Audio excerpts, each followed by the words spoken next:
Existem muitas pessoas se deslocando agora pelo mundo, tendo como fator motivador primordial a maconha.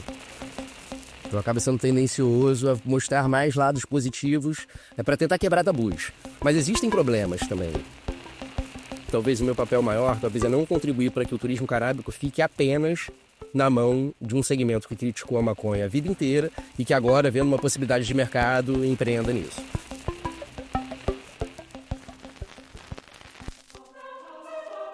That marijuana is probably the most dangerous drug in the United States.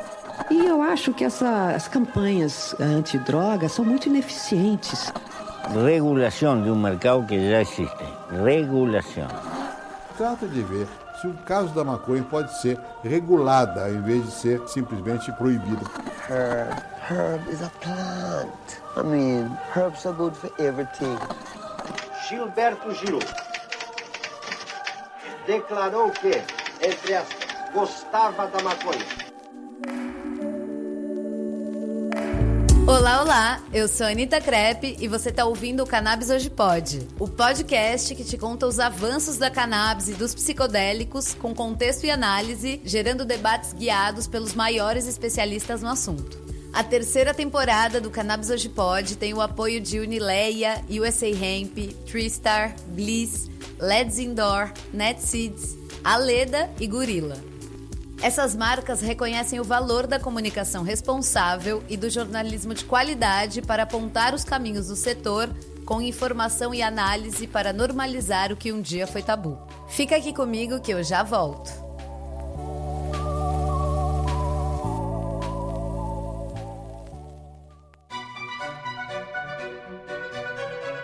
Com quase 10 anos de experiência na indústria da cannabis medicinal, a USA Hemp agora é USA Hemp Pharmaceuticals, reforçando seu compromisso com o mais alto padrão farmacêutico para atender a crescente demanda por tratamentos à base de cannabis no Brasil. Pioneira no cultivo com práticas 100% orgânicas, a USA Hemp Pharmaceuticals oferece uma linha completa de medicamentos à base de cannabis, desenvolvidos para atender às mais diversas necessidades. Desde óleos full spectrum, que preservam a sinergia natural dos compostos da planta, até os isolados, com formulações precisas e puras, cada produto é elaborado com o objetivo de promover saúde e bem-estar. USA Hemp Pharmaceuticals. Inovação, qualidade e compromisso com a sua saúde. Saiba mais em usahempbrasil.com.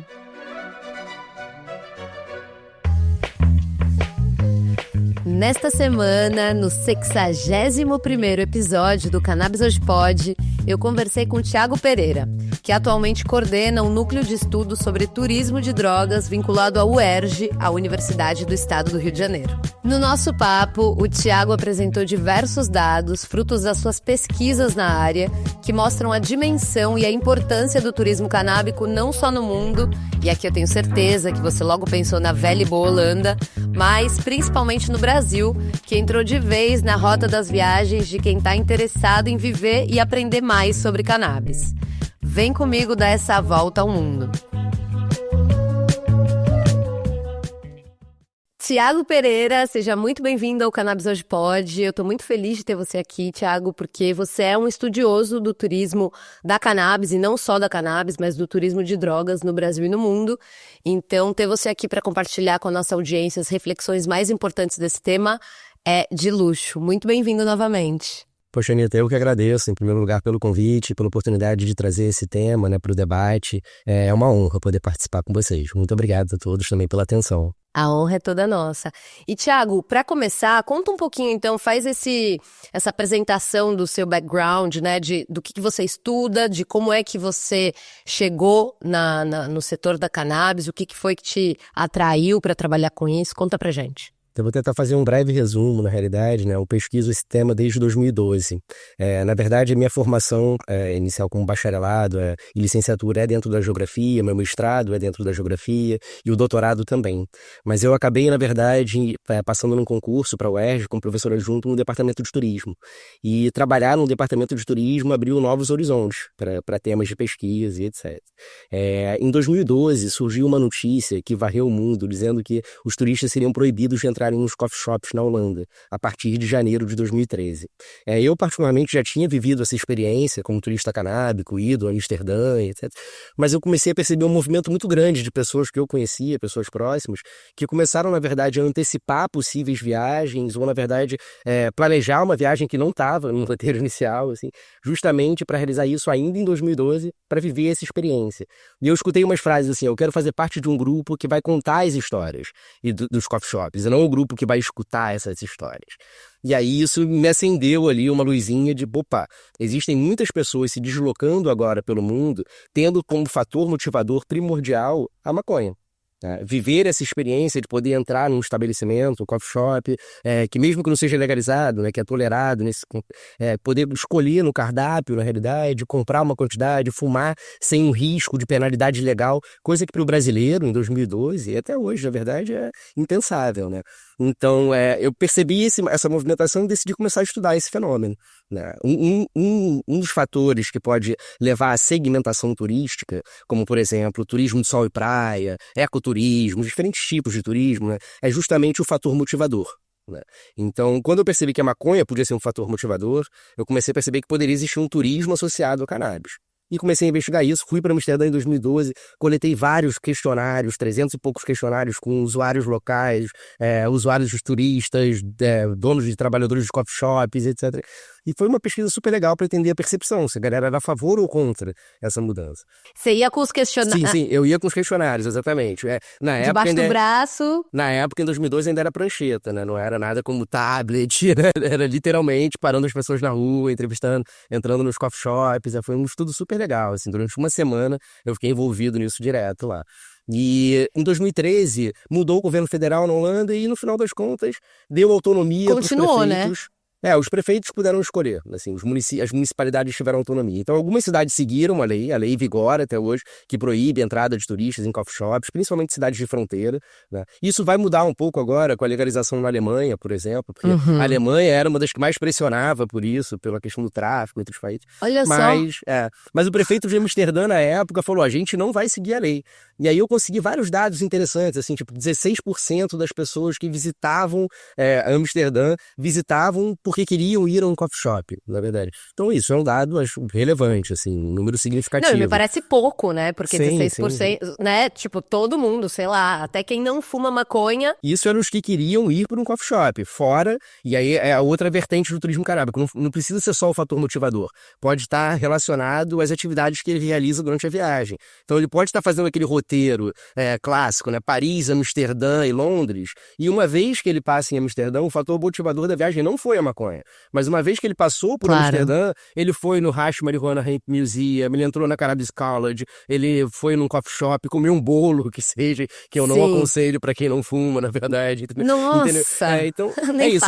Ele viveu uma experiência de turista canábico, mesmo que momentânea, mesmo sem talvez ser um usuário, entendeu? Então, a gente vai expandindo, na verdade, o que pode entrar dentro da esfera do turismo canábico. Mas uma coisa que eu acho que é importante comentar é que o turismo canábico, eu interpreto ele como um subsegmento dentro do turismo de drogas. E aí, esse movimento com a maconha me fez perceber que tinham várias outras substâncias no planeta que também motivavam deslocamentos e que são classificadas hoje como drogas, entendeu? E aí a gente expandiu... A gente tem, por exemplo, eu cito o Brasil, a ayahuasca, como uma substância muito importante, estando vinculada aos rituais xamãs, estando vinculada ao santo daime, que seja, mas essa substância especificamente atrai diversas pessoas de diferentes lugares do mundo para o universo brasileiro para viverem essa experiência aqui.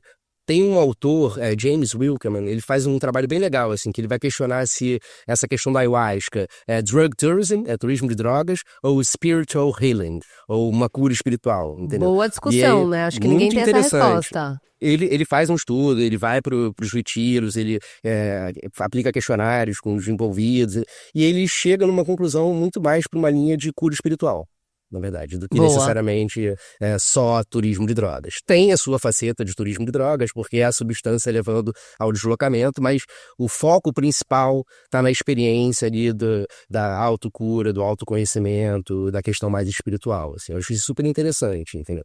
Um outro que eu acho legal para mostrar problemas que o turismo de drogas também pode trazer, porque eu acabo como um ativista antiproibicionista, eu acabo, na verdade... Falando do lado bom, né? Exatamente. Eu tenho que fazer essa minha culpa. Eu acabo acaba sendo tendencioso a mostrar mais lados positivos para tentar quebrar tabus. Mas existem problemas também. Então, por exemplo, culturas tradicionais que utilizam o peiote no México para rituais, de fato, começaram a sofrer um problema intenso, e aí tem um artigo super legal sobre isso também, mostrando que os peioteiros clandestinos que buscavam o peiote, né, em épocas indevidas, assim, um manejo adequado, tradicional ali, para satisfazer a demanda dos turistas norte-americanos que iam para lá para tomar o peiote como droga apenas, não como um ritual de fato, acabou levando a uma escassez de peiotes nos momentos necessários para os rituais, entendeu? Então isso é muito ruim para as comunidades tradicionais, entendeu? Então achar um limite interessante, e aí partindo do princípio que o turismo sempre tem que ser bom primeiro para o residente, e aí sim para o turista, eu acho que isso é fundamental, e aí ser crítico quanto a esses pontos é importantíssimo, na verdade, entendeu? Acontece algum fenômeno parecido, não sei se você tem algum dado do Gabão em relação à iboga? Não, Anitta, ainda não tive nenhuma informação assim associada a deslocamentos, turismo, É que etc. tudo na África fica mais longe, né? Da gente, Fica. Na África, inclusive, saber. Os estudos de caso no continente africano hoje que a gente tem mais acesso realmente a dados, África do Sul, né, por uma política bem interessante assim, em relação à maconha há muito tempo. Eu lembro que eu fui há bastante tempo, assim, em 2012, 2013, talvez eu fui à África do Sul, e a gente já tinha um momento ali de descriminalização bem interessante, já tinha uma cena canábica muito bacana, entendeu? E o Marrocos... É fundante da cultura deles, né? Exato.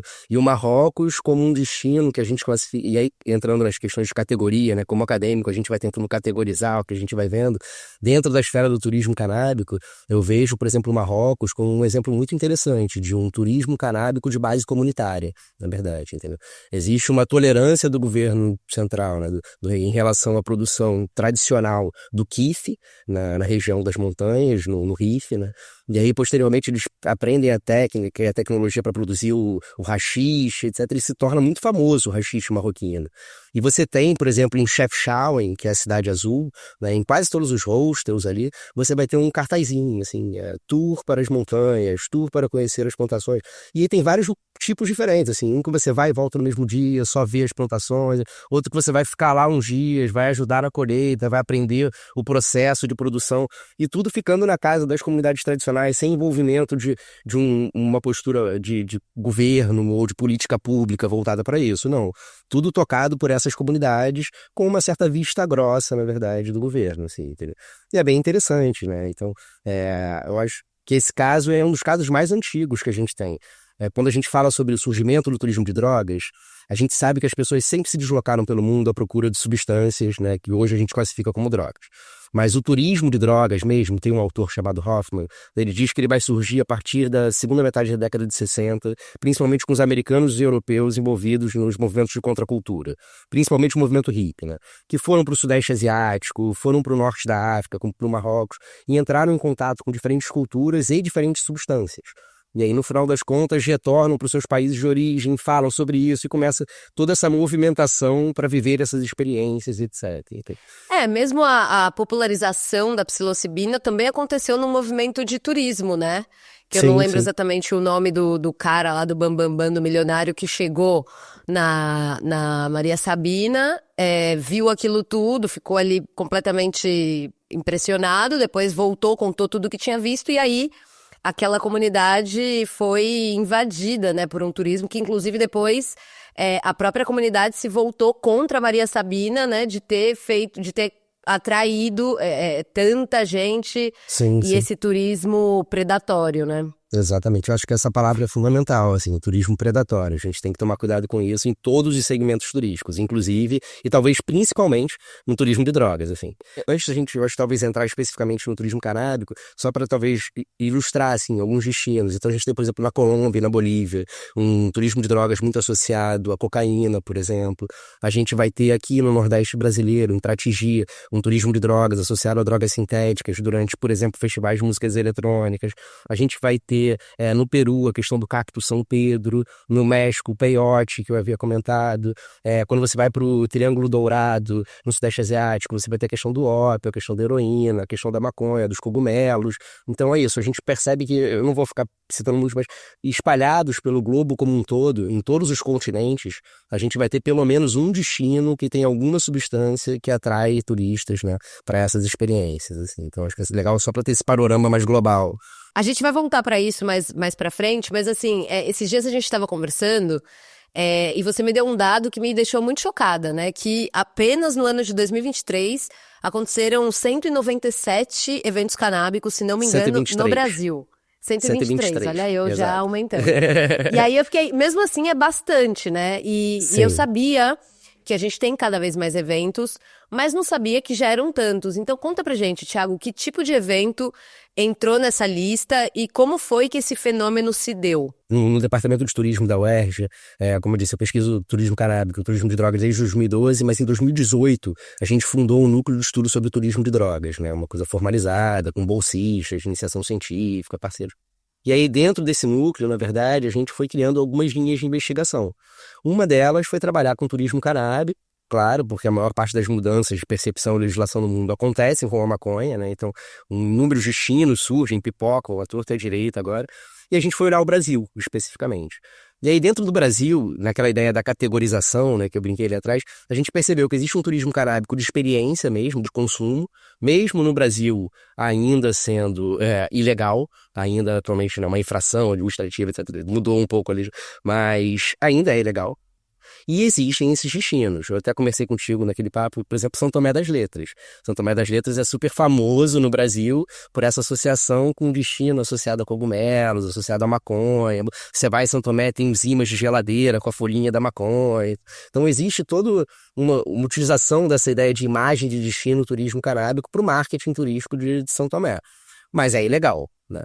E aí a gente justifica isso pela diferença de leis e sistemas, né? Lei o que está escrito no papel e sistemas como as sociedades vão lidar com essas leis. Mas São Tomé, a sociedade lida de uma forma muito tolerante. Pois é, mas assim, nesse destino, por exemplo, em São Tomé, já tem uma oferta, assim, digamos, mais explícitas nesse sentido? Então, São Tomé agora tem uma espécie de coffee shop, head shop super legal também, assim, do mesmo modelo que tem o Manga Rosa Café no Rio de Janeiro, que tinha o Gandiá na Lapa, que tem o Preto Velho em São Paulo, tem vários espalhados, Dispensar em Brasília. Hoje São Tomé está com um espaço assim super bacana, com uma agenda de eventos super legal, com discussões temáticas de cannabis, e a maconha é a bandeira mesmo, assim, da loja, entendeu? Mas eu acho que, além disso, de uma forma mais orgânica, na verdade, eu acho que existe essa apropriação do ícone ali, da folhinha de maconha, entendeu? Não talvez uma coisa tão estruturada. Então é isso, você tem essa imagem que foi sendo construída há décadas, na verdade, por ter sido um reduto hippie no passado, que sempre foi mais tolerante. E aí foi o que a gente conversou, em todos os estados do Brasil, você vai ter uma cidadezinha dessa, assim, que vai ser conhecida na escala local, na escala regional, mas não talvez de uma escala nacional. E aí, quando a gente vai tentar investigar o turismo canábico nos eventos, para voltar para a sua pergunta, né, a gente começou a aplicar alguns questionários para entender como é que esses eventos poderiam funcionar, na verdade, como um fator motivador para o deslocamento e criar um turismo canábico legal no país, né? A pessoa que vai para a Expo Cannabis, por exemplo, agora, ela está indo para um evento que vai falar sobre maconha, que vai ter diversas discussões, novos produtos, empresas, etc., mas tudo numa esfera legal, na verdade. Então a gente, na categoria, a gente criou aquele turismo de experiência, consumo, que é legal, e a outra categoria, que aí foi a que a gente focou mais, foi essa, o turismo canábico de eventos, ou turismo de eventos canábicos, como você preferir. E aí a gente começou, poxa, quantos eventos acontecem no Brasil? Isso é um panorama que a gente tem que levantar, para saber quantos são presenciais, para saber quantos podem funcionar como fator motivador para esse deslocamento. E aí a gente começou com uma parceria com o Cannabis Monitor, com o Gustavo, né, fazer um levantamento de quantos eventos estavam acontecendo, e aí a gente tentou criar categorias de tipos de eventos, então desde conferências, a feiras, festivais, audiências públicas, rodas de conversa, a gente tem tudo isso, né, nos gráficos ali categorizado. E, Anitta, eu falo 123, mas com certeza foram mais. porque o nosso radar deixou passar alguns eventos que talvez a gente não tenha tido acesso nos meios os quais a gente pesquisou, entendeu? Então talvez tenha sido um pouco mais, realmente. Não sei se 197, mas mais de 123, com certeza. Quais são as categorias que mais se destacam dentro dessas possibilidades de eventos canábicos? Em termos de temática, em torno de 35% ainda desses eventos falam sobre cannabis medicinal. Então, o foco medicinal ainda é o principal. E esses eventos eles são realizados principalmente na esfera de grandes congressos, cursos de extensão, simpósios, e muito voltado para esse público da área médica. Entendeu? Então, o grosso dos eventos ainda no país, assim, o que mais movimenta as pessoas ainda é a cannabis medicinal como temática, nesse formato de eventos como grandes congressos e grandes seminários. Mas saindo dessa discussão, a gente entra com um segundo ponto assim, mais discutido atualmente, a questão da cultura canábica de forma geral. E aí os festivais e feiras acabam tendo um papel importantíssimo, esse formato. Porque dentro dos festivais e feiras, você consegue ter a discussão da cannabis medicinal, ela aparece em todos, porque ela abre portas, é fato, entendeu? Mas, ao mesmo tempo, você possibilita que outras possibilidades de atuação entrem dentro desse festival também. Então, por exemplo, as headshops vão entrar, os movimentos sociais vão entrar, as marchas da maconha, você vai ter espaço para outros atores que dentro desses grandes congressos de cannabis medicinal são de fato ignorados, assim, muitas vezes até com certo preconceito. As pessoas esquecem que é a mesma planta, na verdade, né? A cannabis medicinal e a maconha. Tanto que, Anitta, no evento que a gente organiza na UERJ, a gente toma muito cuidado com o nome do evento, na verdade, assim, Seminário sobre Maconha no Brasil Contemporâneo. Reflexões, discussões e possibilidades para além da cannabis medicinal. E aí, beleza, a ideia desse título é justamente mostrar que é a mesma planta, na verdade, tentar normalizar um pouco o termo maconha, por que não? É assim que a gente fala sobre a planta no Brasil, enfim, e mostrar que essa discussão ela vai muito além da cannabis medicinal. A gente agradece a cannabis medicinal pela abrir portas, sem dúvida nenhuma, por mudar a percepção de muita gente. Uma mão lava a outra, né? Porque também a cannabis de uso adulto foi quem abriu portas para cannabis medicinal, né? Então... Exato. E aí tá na hora de valorizar essa galera toda que vem há um tempão, na verdade, lutando nessa luta antiproibicionista e tendo um papel importantíssimo e que tá, de certa forma, apagado ali pela academia ou apagado, entendeu? Então vamos abrir espaço para todo mundo, vamos trocar, na realidade. A proposta do seminário era essa, entendeu? Foi bem bacana. Não, e esse seminário, maravilhoso, assim, um conteúdo fortíssimo. Tá tudo disponível, né, no YouTube, quem quiser, tem como encontrar? O primeiro seminário, na verdade, ele está tudo disponível no próprio Instagram do seminário, o Seminário Maconha Brasil. E o segundo seminário, que aconteceu agora em 2024, ele está todo disponível no site da PR3, do YouTube da PR3, que é a Pró-Reitoria de Extensão. E isso é muito legal, Anitta, o apoio formal da universidade, assim. Ter a pró-reitora abrindo o evento junto com a gente, patrocinando ali, apoiando o evento, dá legitimidade para a discussão dentro da universidade. Que tem que se prestar esse papel, acredito eu. Você tá fazendo um trabalho absolutamente novo, né, pro Brasil e necessário. Então, a gente não sabia que tinha tanto evento canábico até você chegar e fazer esse levantamento, né? E, aliás, eu queria até saber se você tem, assim, dados de eventos canábicos e de turismo canábico antes da pandemia, porque eu noto um especial aumento, particularmente de 2022 para cá. Não sei se isso se confirma nas suas pesquisas. Tem algum motivo para que isso tenha acontecido? Eu vou concordar contigo empiricamente, assim, sem ter esse dado concreto, mas a minha percepção também é bem parecida com a sua. E eu não tenho como te dar esse dado concreto porque antes da pandemia, o nosso foco não estava muito associado à questão numérica de deslocamento. Estava muito mais associado ainda à identificação dos destinos, a tentar entender quais eram os produtos que estavam sendo oferecidos, os serviços novos que surgiam, e aí é muito legal, a gente tem uma gama imensa, desde um Airbnb, que é como uma espécie de Airbnb voltado para pessoas que são da maconha, novas profissões, como o Pud Tender, que dentro da esfera da hospitalidade, que é um bartender da maconha, o concierge da maconha, na verdade, a gente tem vários, então a gente passou muito tempo ali de 2016 até 2018, levantando essas evidências. menos trabalhando com dados numéricos de pessoas deslocando. A partir de 2022, mais ou menos, 2022, que a gente começou a levantar os dados sobre eventos, a gente começou a buscar mais dados sobre deslocamento também. Então eu não tenho muito como comparar o de antes com depois, mas a minha percepção é muito parecida com a sua, sem dúvida nenhuma. Assim. Boa. E eu tenho a sensação de que tem uma galera lançando novos eventos nesse mercado, pensando de repente que é uma mina de ouro. E aí eu não sei se você também tem essa percepção, mas eu queria saber se você acha que eles estão certos ou eles estão enganados, né? Evento de cannabis no Brasil é algo rentável atualmente? A gente volta para aquela sua pergunta dos formatos, né? Quando você organiza um seminário, como eu organizo na UERJ, no final das contas, às vezes a gente acaba tirando dinheiro do bolso para o negócio acontecer, assim, porque a gente não cobra inscrição, na verdade, a ideia não é o foco comercial. Mas quando você vai para a esfera de feiras, de negócios, por exemplo, ou festivais, sim, tem uma proposta ali de se gerar, né, de se girar a economia, tanto local quanto para quem está organizando o evento, ali, sem dúvida nenhuma. Eu acho que o único problema, Anitta, é que a gente começa a ter um número muito grande de eventos concentrados no mesmo espaço, que é o Sudeste brasileiro. Então, os dados da pesquisa mostram isso. 60% desses eventos estão entre Rio e São Paulo, aproximadamente. Assim. Então, se você começa a concentrar muitas ofertas de eventos muito legais, mas que não são tão baratos, muitas vezes, o seu público ele vai começar a ter que optar, né, por uma questão de renda mesmo. Assim, em quais eventos eu vou? E aí, por mais que não exista um sentimento de competição entre esses eventos, não mesmo, assim, isso é muito legal. Os organizadores desses eventos, pelo menos até hoje, são ativistas, entendeu? Eles não vêm, assim, chegando de paraquedas do nada e vou organizar um evento na maconha. Não, pelo menos todos os que eu já entrevistei, os que eu conheço e que organizam esses grandes eventos, têm uma história, né, no ativismo da maconha, não caíram de paraquedas. Então, isso eu acho que já é um lado muito positivo, assim, mas... Mesmo eles sendo parceiros entre si, vai chegar um momento que essa quantidade de eventos vai acabar prejudicando, no mesmo espaço, território, vai começar a prejudicar, assim, de certa forma, entendeu? Então, eu acho que uma das saídas seria diversificar geograficamente mesmo a realização desses eventos. A gente tem muito poucos eventos acontecendo no Nordeste brasileiro, que na história da maconha do Brasil tem um papel importantíssimo. Eu cito o livro do Gustavo Maia, A História da Maconha através da Imprensa, a história da maconha no Brasil através da imprensa.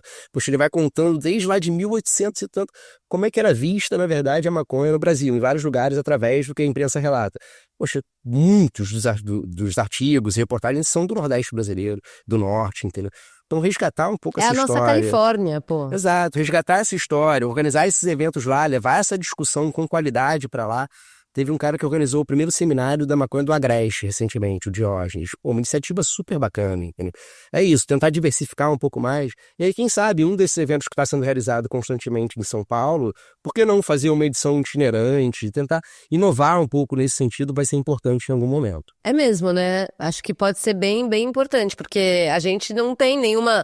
Isso que você falou, né, de fazer, assim, sei lá, umas caravanas, né? Tipo, tal data vai ser... no Nordeste, depois vai ser no Norte, mas é que isso também implica numa produção, né, numa grana parceiros ali especial. Locais, os patrocinadores não necessariamente olham para esses espaços como espaços interessantes para a divulgação das marcas. Tem uma série de questões por trás disso, mas eu acho que em algum momento vai ser uma necessidade. Porque talvez continuar realizando no mesmo lugar já não vai ser mais tão rentável, já não vai ter o mesmo retorno. Essa é a ideia. Acho que foi você que comentou comigo que os organizadores de eventos agora estão até se conversando para tentar encontrar uma agenda que não se canibalize, né, uns aos outros. Eu participei de uma mesa, e aí dá parabéns para o pessoal do Diretório Acadêmico do Turismo e Lazer da EASH, da USP. Eles organizaram uma semana da EASH, eles fizeram a primeira mesa mesmo, assim, formal sobre turismo canábico, assim, foi muito legal. E aí eles me convidaram para participar da mesa e o Marcelo da UESP estava na mesa também. E aí ele comentou isso, assim, durante a mesa, o organizador da UESP. É isso, a gente conversa entre si, a gente é parceiro, na verdade, assim, os organizadores. A gente não tá aqui para competir um com o outro. Então, sim, não dá para fazer um evento, logo seguir um evento numa semana e outro evento na outra semana, no final de semana. Não vai funcionar, entendeu? Então, sim, eles minimamente, pelo relato do Marcelo, eles começam a discutir entre eles, começam a conversar para que não haja esse embolar essa agenda, né, com algum tipo de prejuízo para eles. E aí é legal, essa postura de parceria entre eles, né? Não de competição. Porque esses eventos mudam a percepção muda a percepção da população, cara. Eu gosto de citar o exemplo da Expo Cannabis, né, do ano passado. Poxa, a Lari, ela foi incrível, assim, quando ela toma essa postura de organizar um evento canábico, buscando um dos maiores espaços, entendeu, formais, assim, de eventos de São Paulo. A São Paulo é a Expo, né, onde vai ter a feira náutica, vai ter isso, vai ter aquilo.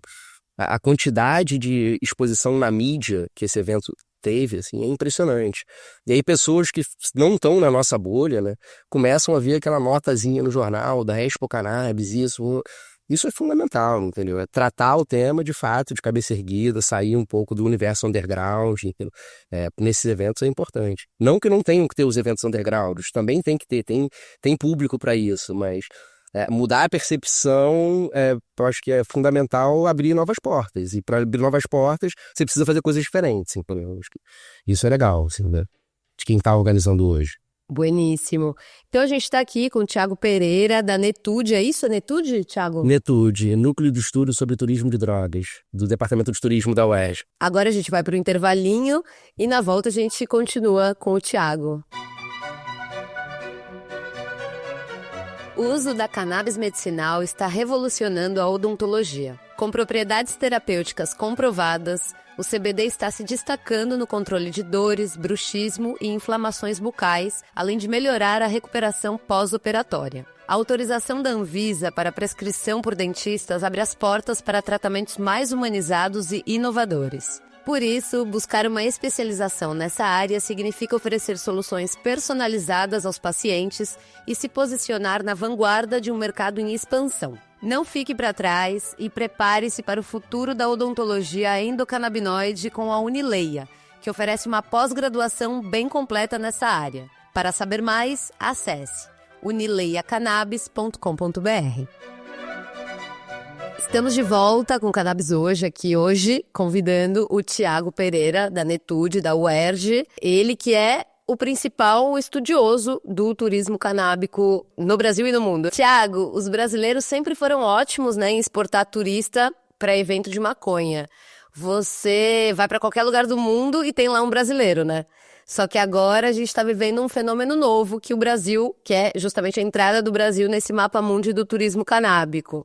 É isso? O que aconteceu? A gente começou a se olhar? Não, exatamente. Eu acho que o fato da gente ter lá em 2011, né, a partir de 2011, pelo STF, a possibilidade de falar abertamente sobre maconha no Brasil, sem ser considerado como apologia, fez com que essa discussão ela pudesse ser realizada em grupos, em locais públicos, e isso abriu porta para eventos. E aí eu cito um evento que é a Pot in Rio, talvez o primeiro evento aberto, realmente. Antes disso, a gente tinha vários eventos undergrounds, clandestinos, de growers, etc., que eu prefiro nem falar muito para não explorar, assim, mas a partir do momento que a gente tem, de 2011, esses eventos que podem ser realizados de maneira aberta, a Pot in Rio começa a ser realizada lá no Rio de Janeiro e teve várias edições como um começo desses eventos canábicos no Brasil, na verdade. Com o passar do tempo, vários outros foram surgindo, como, por exemplo, a Expo Red Bro, como, por exemplo, a Expo Cannabis no ano passado, etc. E isso, no final das contas, né, fez com que o Brasil começasse a aparecer como um destino associado a esse turismo de eventos canábicos. Lembra que eu falei do turismo de experiência consumo? A gente não aparece no cenário como um destino interessante nessa esfera, nessa categoria. Mas em relação a eventos, esses eventos são organizados numa esfera de cunho internacional, de fato. A gente tem participantes, por exemplo, na Multimais Expo Cannabis de 10 países diferentes, entendeu? Então, no final das contas, a gente começa a aparecer com um destaque nesse sentido, um turismo de eventos. Existe uma segmentação dentro da OMT, turismo de negócios e eventos. A gente está criando uma subcategoria que é o turismo de eventos canábicos. Então a gente aparece sim no mapa. E aí uma coisa que eu queria comentar contigo, talvez, ele tá aqui. Beleza, a gente atraiu esse turista para cá. Ele veio pro Brasil para participar de um desses eventos. Será que a gente não pode prolongar a experiência canábica dele dentro do país de alguma outra forma, que seja legal também, sem riscos de penalidade? E aí a gente começa a pensar em outras categorias, como, por exemplo, a ideia de um turismo histórico-cultural canábico. E aí, em todas as cidades, grandes capitais do nosso país, a gente tem questões específicas relativas à história da cannabis no país. Então, a gente pode criar, por exemplo, e a gente está fazendo isso agora, só para adiantar, né, um mapa da cidade do Rio de Janeiro, destacando pontos que a gente está chamando de pontos de interesse canábico, né, nessa cidade, que tenham alguma questão histórica ou algum fator contemporâneo, algum marco interessante que mereça ser destacado, né, como um local importante na história da maconha da cidade. E aí a gente está criando esse mapa agora. E aí, por exemplo, a ideia, na verdade, é que esse cara chegue, sei lá, por exemplo, em Ipanema, no posto 9 de Ipanema, em algum lugar a gente consiga ter um QR Code, alguma coisa com algum parceiro, um quiosque, não sei. E aí ele coloque lá esse QR Code, uma coisa mais interativa, e aí com esse QR Code vai abrir ali uma imagem, talvez, do apitaço, da época do apitaço de Ipanema, que é uma coisa histórica no Rio de Janeiro, quando a polícia chegava, todo mundo apitava, etc. Ou então uma imagem da Marcha da Maconha, que acontece em Ipanema, que é um evento importantíssimo. A primeira Marcha da Maconha do Brasil aconteceu naquele local ali. Então você mostrar isso, né? Ou então você ir para a Câmara dos Vereadores, que em 1830 você teve a primeira lei proibicionista do mundo sobre maconha. E aí você tem lá um QR Code que vai te mostrar uma imagem dessa lei, etc. E ao mesmo tempo, no ano passado, a Luciana Boatô entregou as moções de louvor e reconhecimento para vários movimentos antiproibicionistas. Então você fazia esse contraste no mesmo ponto, assim, no mesmo ponto de interesse canábico. E a gente tem vários outros. O Tim Maia, que chegava lá no Barra Palace, que é um condomínio na Barra, ficava com seu binóculo, segundo Nelson Motta, né? Olhando e vendo as latas boiando no oceano para pegar a lata antes dela chegar no litoral mesmo, na costa. Construção é uma coisa histórica, assim, entendeu? Então, você ter esses pontos espalhados pelo Rio de Janeiro permite que esse cara faça esse roteiro, e aí a gente pode fazer um esquema de carimbos nos lugares que ele chega, uma certificação no final, tem várias coisas interessantes. E tudo na esfera legal. Mas isso é um projeto? A gente está fazendo isso agora. A gente está fazendo o mapa, fazendo o levantamento dos pontos, e aí esse levantamento de pontos está tanto na questão de revisão bibliográfica, pegando registros históricos, mas também em entrevistas com pessoas que vivem a cena canábica do Rio de Janeiro hoje, para entender quais são os lugares hoje. Então, por exemplo, o Manga Rosa Café, lá na Penha, ele vai entrar como um ponto de interesse canábico dentro do nosso mapa, sem dúvida nenhuma. Talvez seja um dos lugares de maior resistência da cultura canábica que a gente tem na cidade hoje, entendeu? Então, pegar tanto questões históricas quanto questões contemporâneas, assim, e botar nesse mapa. Inicialmente vai ser só um mapa que você vai olhar, não vai ter nem toda essa interação, mas a gente vai buscar parceiros na tecnologia da informação. Quem sabe um dia vira um aplicativo que pode ser um aplicativo para todas as cidades do Brasil, assim, fazer parceiros. Então, quando você vai para Belém, você vai entrar no aplicativo, qual é o mapinha dos pontos de interesse canábicos de Belém? Eu vou ter que ter um parceiro local de Belém para me ajudar a fazer isso lá, sem dúvida. Entendeu? E aí fazer um esquema para o Brasil inteiro. Assim, poderia ser um caminho muito legal bom para aumentar a experiência canábica desse cara que veio só pro evento, na realidade. Entendeu? Quando é que você deve lançar esse aplicativo? Não, o aplicativo eu preciso de parceiro. O aplicativo é o sonho, assim, mas o mas mapa... vamos contar que já mesmo... tem parceiro aqui, ouvindo a gente, querendo botar dinheiro nisso, Bom, pelo amor de Deus. estamos à disposição. Assim, mas o mapa em si, a ideia é que até o final do ano a gente divulgue o mapa. Entendeu? Com os pontos de interesse canábico, sem toda essa interatividade, porque eu, sendo muito honesto, eu não domino essas técnicas e tecnologias, não tenho esse conhecimento, mas a ideia é o levantamento das informações, identificar o georreferenciamento desses pontos, né, onde eles estão na cidade, a criação de um mapa que tenha, um mapa esquemático, que tenha uma interface legal, assim, que não seja uma coisa muito cartográfica, seja mais um mapa turístico, entendeu? São esses os desafios que a gente tem até o final do ano aí. E olha que bonito, né? Você voltando pro lance da geografia, né? De alguma maneira. Sim, sem dúvida, sem dúvida. Que lindo. Na verdade, quando eu fiz curiosidade total, assim, quando eu fiz meu doutorado, eu trabalhei com Prainha e Grumari, que são 2 parques naturais aqui no Rio de Janeiro, né, naturais municipais. E aí eu fiz um levantamento dos conflitos de interesse, etc. E aí teve um dia que o GDA, que é a Guarda de Defesa Ambiental Municipal, me convidou para subir no Morro dos Cabritos, porque eles tinham descoberto uma plantação de maconha no alto do Morro dos Cabritos. E aí fui eu lá, junto com o GDA, fazendo a pesquisa, vários pés de maconha, na verdade, ali os caras nem sabiam o que era um pé de maconha. Foi super interessante. Então. E aí lá no doutorado, na verdade, foi meu primeiro... E isso aparece da minha tese de doutorado, assim, as fotos, eu lá, foi a primeira vez que eu citei academicamente a maconha na minha vida, na verdade, entendeu? De uma forma muito inusitada. E vem cá, Thiago, você já pensou em montar uma associação de incentivo ao turismo canábico? Então, Anitta, eu não sei, eu sou dedicação exclusiva na UERJ. E por uma questão ética, na verdade, meu sonho sempre foi estar onde eu estou. Assim, meu pai é acadêmico, meu pai também é professor da UERJ, é muito bacana, a gente é colega de trabalho, assim, mas na esfera da filosofia. Né? E eu não sei, eu sempre almejei estar onde eu estou hoje. Assim, eu tive, graças a Deus, muitos privilégios ao longo da vida, eu reconheço tudo isso como homem branco, de classe média, tive muitas possibilidades para estar onde eu estou hoje. E, não sei, eu acho que de forma muito ética, sendo dedicação exclusiva, eu poderia até talvez ir para essa esfera de montar uma associação, mas muito mais em auxiliar talvez determinados grupos a fazerem isso, entendeu? Em tentar de alguma maneira fazer com que o turismo o turismo canábico no Brasil tenha um papel importante na ideia da reparação histórica. Essa é a ideia, assim, não? É não contribuir, talvez o meu papel maior, talvez é não contribuir para que o turismo canábico fique apenas na mão de um segmento que criticou a maconha a vida inteira e que agora, vendo uma possibilidade de mercado, empreenda nisso. Eu acho que tem espaço para tudo, para o resort canábico de alto luxo, beleza, mas eu acho que também tem que ter espaço para o coffee shop dentro da favela. Eu acho que também tem que ter espaço para hospedagem cannabis friendly, que é como se coloca, né? Ou 4,20 friendly, amigável à maconha, dentro da favela. Por que não, na verdade? Entendeu? E a gente vem discutindo um pouco isso. Como é que esse turismo ele pode funcionar como uma estratégia de desenvolvimento territorial e beneficiando pessoas que foram prejudicadas ao longo de todo esse tempo pela lei de drogas que a gente tem vigente. Nova York é um exemplo legal. Boa parte, uma parcela das licenças que estão sendo dadas para os dispensários estão sendo subsidiadas pelo governo para que negros e hispânicos que tenham sido penalizados pela guerra às drogas possam agora trabalhar legalmente com o ramo, entendeu? Eu acho que isso é um passo importantíssimo. Acho que é 50%, não é nenhuma Exato. pequena parcela, né? Tipo, estamos fazendo um negócio aqui realmente preocupados com isso. O seminário, a gente vai agora fazer um passo além do seminário, que o seminário é um evento que eu organizo dentro de um projeto de pesquisa, mas a gente vai transformar ele num projeto de extensão mesmo. E aí a ideia é a gente fazer pockets, na verdade, né, mesas menores, fora da UERJ, dentro das favelas. E aí a gente está fazendo a parceria com a Marcha das Favelas. E aí culmina num grande evento anual na UERJ. Mas ao longo do ano, a gente fazer várias questões pontuais como extensão, levar para a sociedade, trocar com a sociedade, né? Abrir as portas da universidade é fundamental, entendeu?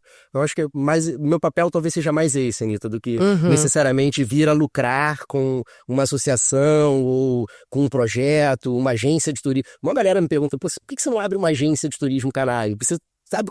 Não, é isso. Eticamente falando, eu estou aqui muito mais com um olhar de pesquisador para talvez gerar informação para a galera que quer empreender. Essa é a Exatamente. ideia. Eu posso ajudar, Exatamente. posso estar junto. A ideia é um pouco essa. Então, vocês que estão ouvindo a gente aqui, tem vontade de empreender em cannabis, de repente empreender em turismo canábico, o Thiago é a pessoa certa pra gente seguir e ouvir sempre que tiver alguma coisa pra falar. Thiago, agora a gente quer ouvir você falando do panorama mundial do turismo canábico, assim, quais são os destaques, né? Você já comentou África do Sul e Marrocos, legal. A gente também sabe que em Amsterdã, né, na Holanda como um todo, tem ali um interesse. Que outros lugares você apontaria no mundo? Então, eu posso talvez responder isso a partir de dados também, assim, da percepção favor. do brasileiro em relação aos destinos. A gente, quando aplica os questionários nos eventos, tem uma pergunta que é: qual é o seu destino de turismo canábico dos sonhos? E eu acho essa pergunta muito interessante justamente para entender a percepção dos brasileiros em relação a esses destinos, né? E aí, você citou já, a Holanda, principalmente Amsterdã, aparece em todos os questionários que a gente já aplicou até hoje, em todos os eventos, como primeiro lugar. E aí a gente explica isso pelo quase 3 décadas de um monopólio, né, como um único grande destino de turismo onde você podia viver essa experiência que a gente comentou lá no começo, na entrevista, né? Entrar no coffee shop, olhar o cardápio, etc. E aí, para o brasileiro, na verdade, Amsterdã era um único destino, até muito pouco tempo atrás. Quem aparece em segundo lugar como um destino muito importante para o brasileiro? Uruguai. E aí a gente explica isso, na verdade, que o Uruguai está aqui do lado, dá para ir de ônibus, por exemplo, é muito mais barato. As barreiras em relação à língua, as línguas são muito menores, a gente se comunica numa boa. E mesmo não tendo acesso legal a turistas, não é difícil conseguir maconha no Uruguai, em Montevidéu. E aí, uma vez que você tem a maconha, você vive essa experiência de fumar tranquilamente, você não vai ser preso por isso, etc. E existem roteiros bem legais hoje para visitar cultivo, tem a Expo Cannabis Uruguai, que é um grande evento que atrai brasileiros também para lá. Então o Uruguai é sempre o segundo lugar. Em terceiro e quarto vai variar um pouquinho ali os Estados Unidos e a Jamaica. Entendeu? E aí os Estados Unidos, a gente explica, não é no nível federal. A gente sabe que a lei federal nos Estados Unidos ela é proibicionista, mas pela autonomia federativa dos estados, alguns decidiram legalizar o uso adulto e medicinal. Né? E alguns, além disso, autorizaram o acesso a turistas. E aí o Colorado, né, desde 2014, tem crescido pra caramba, tem dados super legais, assim, sobre os Estados Unidos. Eu estava lendo uma reportagem da Forbes esses dias, que dos aproximadamente 20 bilhões de dólares gerados com maconha legal nos Estados Unidos, em 2021, aproximadamente 4,5 bilhões foram associados ao turismo canábico. Assim, não é pouca coisa, na verdade. Eles faziam um estudo, e a gente está buscando esse estudo mais profundamente para tentar aplicar essa metodologia aqui no Brasil, assim, tentar fazer umas análises e projeções, né? Eles faziam uma análise lá que para cada dólar que o turista gastava com um varejista de maconha, ele gastava mais 2,80 dólares em outros serviços e produtos. Então, essa ideia da economia multiplicadora, né? Um fator multiplicador da economia. E que um turista gastava em média de 300 a 400 dólares quando ele entrava no coffee shop. Cerca de 3 vezes mais do que o residente. Entendeu? É claro que não são esses valores que a gente vai trazer para a realidade brasileira, mas a gente está pensando, seguindo mais ou menos essa ideia, né? Quantos turistas internacionais vieram para o Brasil em 2023?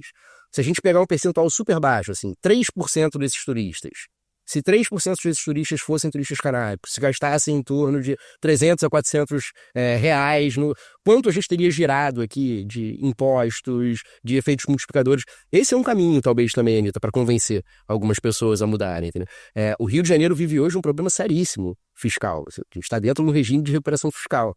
Você abrir novas possibilidades, na verdade, de geração de receita, seja com cânhamo industrial, seja com turismo canábico, pode ser um caminho interessante pra gente. E o Estado do Brasil que começar isso vai ter um papel de destaque, assim, vai ser pioneiro e vai ter os benefícios de ser pioneiro. Né? Então, acho que esse é um caminho interessante. Então, voltando para os Estados Unidos, Nova York é incrível. Nova York, talvez hoje... A Califórnia, né, desde a década de 90 já tinha legalizado o uso medicinal, mas muito recentemente legalizou o uso adulto com acesso a turistas, e aí é um destino que já era muito famoso, e aí agora, na verdade, né, tende talvez a despontar o Colorado. Mas Nova York é o destino mais interessante, talvez, que é onde você tem uma lojinha, smoke shop em cada esquina, você vai ter weed trucks, que é como se fosse um food truck de maconha, espalhados por vários lugares da cidade. Em algumas praças você vai ter um camelô, um cara que montou uma barraquinha e vai estar vendendo maconha, cookies, etc. E o mais interessante você pode fumar em qualquer lugar que você pode fumar cigarro. Então, você anda hoje por Nova York e aí os turistas um pouco mais conservadores têm começado a reclamar, tem vários posts assim na rede, né? Nova York agora cheira maconha em todos os lugares. Exato. E é verdade. Se você vai nos principais pontos turísticos hoje de Nova York, você vai sentir cheiro de maconha. Uma normalização desse uso, assim, é muito interessante. Saindo dos Estados Unidos, talvez assim como destinos, Malta aparece hoje como um destino interessante também, né? Portugal recém-legalizada, né? Exato, recém-legalizada. Portugal é um destino há muito tempo, mas muito para ingleses, principalmente, e alemães que vão ali na época do verão, né, para lá e têm o acesso mais fácil às drogas, mas não é um destino assim, com um grande destaque.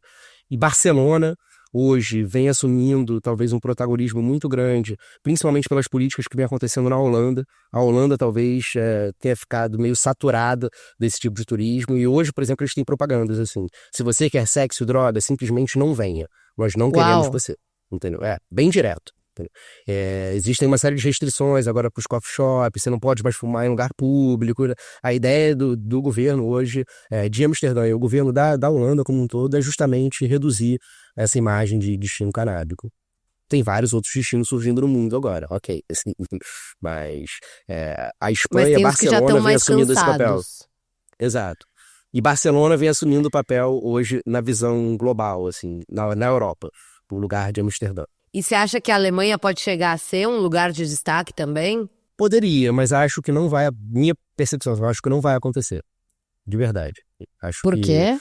Acho que a Alemanha não vai caminhar, né, no intuito de facilitar o acesso aos turistas, ou de ter, por exemplo, como a Califórnia está fazendo agora, a possibilidade de ter coffee shops mesmo, lugar onde você vai poder consumir, ter uma atividade artística, ter uma coisa cultural, uma comida, um café, entendeu? Eu acho que a Alemanha vai continuar com aquela coisa mais rígida, mais fria, de fato, ok, você compra, você fuma na sua residência, você pode cultivá-lo. Eu acho que não vai ter toda essa cultura canábica florescendo de uma forma muito grande. Isso é uma opinião pessoal, assim, eu acho que não vai ser o caminho. Algum serviço ou produto, assim, relacionado a cannabis no mundo te chama a atenção especialmente? Tipo, sei lá, né? A gente sabe que tem uns hotéis ali na Califórnia que são cannabis friendly, né? Então eles vão te colocar spas com cremes e sais de banho à base de maconha, vão te colocar ali uns backs bolados na recepção de boas-vindas. Tem alguma coisa assim que você ficou sabendo e que te chamou a atenção especialmente, seja porque é muito criativo, seja porque é uma ideia engraçada? Eu acho que todos esses que você citou são muito legais, assim, são inovações que a gente destaca dentro do estudo, sem dúvida nenhuma, assim, né? Você ter o Airbnb, é igualzinho o Airbnb, só que para maconheiros. E aí, no final das contas, além da hospedagem, é isso que você falou, você tem experiências, né? Você consegue vender experiências pela plataforma também. Então é uma estratégia legal para você entrar em contato com a cultura canábica local. Né? Você não cai de paraquedas, você tem esses acessos. Mas tem algumas possibilidades interessantes na mescla de segmentos turísticos. Então, por exemplo, hoje começa a ter uma mescla entre o enoturismo e o turismo canábico. Entendeu? Que você vai fazer um roteiro de turismo canábico em Canadá, que é bem legal, que é muito parecido quando você vai ficar num bangalô de cara para plantação de maconha, você vai ajudar a fazer a colheita da maconha, depois você vai harmonizar essa maconha quando você for na vinícola, e aí você visita a vinícola. Então eu acho que isso é uma coisa interessante, porque você expande, na verdade, o perfil de turistas que você pode atingir. Entendeu? Com certeza. Tem a questão das puff and paint, né, que são os cursos de pintura com maconha, a relação com o ecoturismo. Isso é uma coisa muito legal, assim, a gente está pensando seriamente. Temos problemas éticos no Brasil para essa pesquisa ainda, mas tentar investigar das pessoas que praticam ecoturismo, qual é a propensão que essa pessoa teria em fumar um baseado durante a atividade de ecoturismo. Toda, e a gente sabe, 101%. Exato, você vai chegar no pico. Muitas vezes, quando eu faço ecoturismo aqui, atividades, né, subir pico aqui no Rio, eu chego lá e uma galera fumando maconha no alto do pico. Claro. Entendeu? Então, associar isso, senão na verdade... nem subo. Exato, entendeu? É bem por aí. O objetivo é esse, né? Mas é isso, tem gente hoje, por exemplo, no Colorado, pegando os resorts de esqui, que no inverno funcionam como esqui, mas no verão funcionam como resorts para trilhas, etc., resorts canábicos, harmonizando ali o tipo de maconha que você vai fumar, com o tipo de trilha que você vai fazer, entendeu? Com pontos específicos de parada para trabalhar a questão sensorial. Então tem umas coisas muito interessantes nessa mescla de segmentos turísticos, que eu acho que dá pano para manga, assim, para criatividade, sem dúvida nenhuma. E eu acho que essa profissão de concierge canábico eu acho muito legal também. Você ter alguém em um determinado destino que vai te receber e que literalmente vai te botar na boa, assim. Vai te falar onde tem que ir, o que tem que fazer, o que é legal da cultura canábica, vai te apresentar as pessoas, entendeu? Vai fazer você poder viver a experiência canábica nesse lugar. Isso é um caminho legal, assim, também. Que massa, Thiago. Então agora, a gente já encaminhando para o final do episódio, vamos entrar nos quadros. Bora para os quadros. Qual é a sua legalização ideal, Thiago, no contexto brasileiro? É uma legalização que inclui o turismo? Conta pra gente. Sim, a legalização ideal para mim é, de fato, a legalização do uso adulto também, né? Uma legalização integral, não só do acesso ao medicinal. E eu, particularmente, pela experiência que eu tenho com os dados que eu levantei, eu vejo que independe se você vai botar o acesso legal ou não ao turista. O turismo canábico ele vai acontecer se for legalizado. Entendeu? Então, eu acho que não legalizar o acesso ao turista é fechar algumas portas. Por exemplo, para geração de receita, para geração de empregos, etc. Entendeu? Então, a minha legalização ideal, sim, inclui o turismo canábico, sem dúvida nenhuma. Assim, o acesso legal a turistas.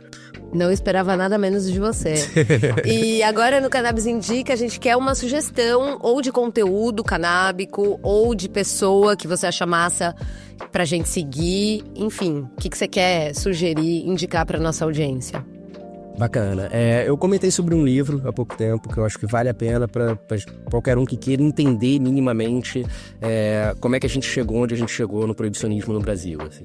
E qual o papel que o Brasil teve no proibicionismo da maconha, Você tá falando... a história da maconha no Brasil, o do Gustavo Maia, exatamente. Eu sugeriria esse livro, é um livro gostoso de ler, assim, e traz muita coisa interessante, assim, muitos relatos, né, da imprensa, como a imprensa foi tratando a maconha ao longo da nossa história, num período que a gente acreditava que não tinham muitos registros, e pelo contrário, tem coisa pra caramba. E aí a gente vai vendo como esse viés médico, né, esse viés higienista, esse viés racista, na verdade, contribuiu para a percepção que a gente tem hoje, em termos de sociedade em relação à maconha no país. E o quanto a gente vai ter que trabalhar para mudar essa percepção, entendeu? Acho Estamos que é muito trabalhando bacana. Eu pra sugeriria esse, entendeu?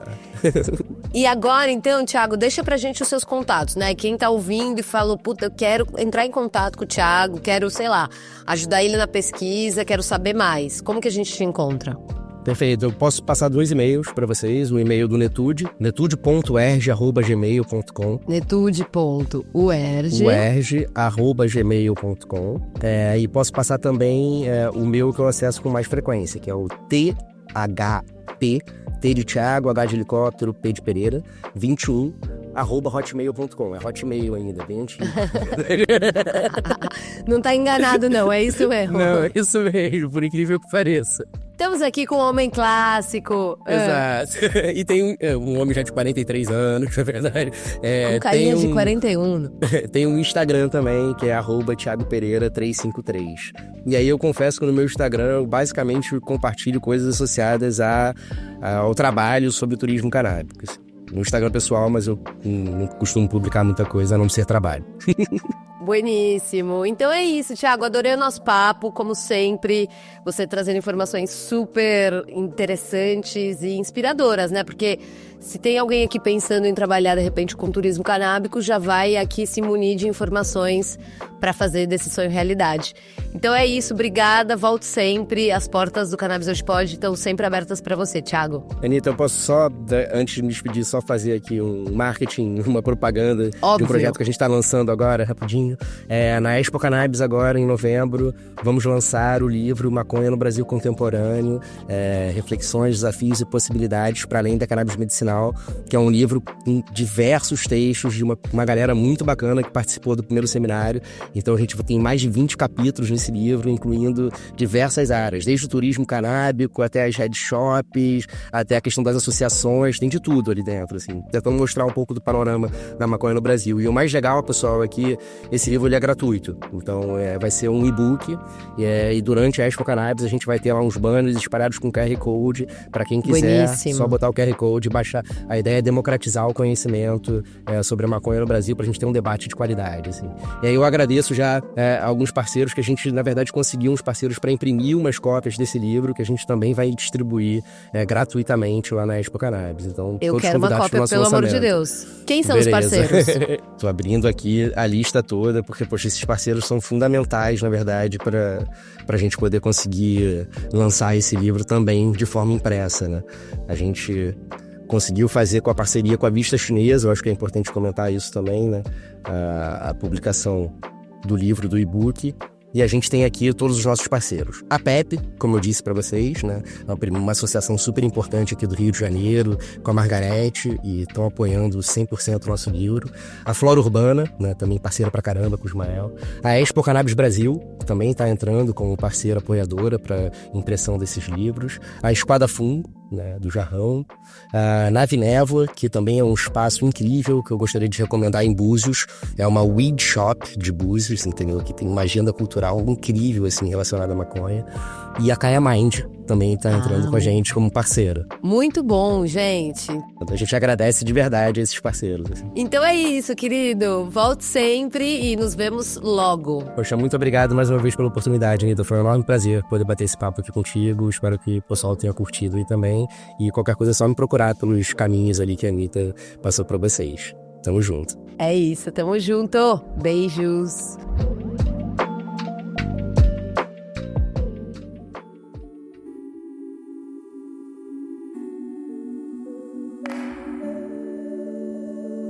Graças a você que ficou com a gente aqui até agora. Se você gostou do papo, deixa um like, uma estrelinha, um comentário, enfim, vai depender da plataforma que você está ouvindo o Cannabis Hoje Pode.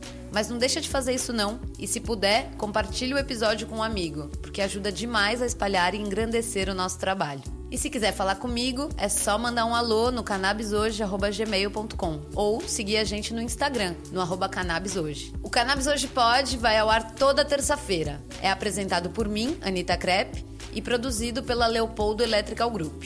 Até a semana que vem.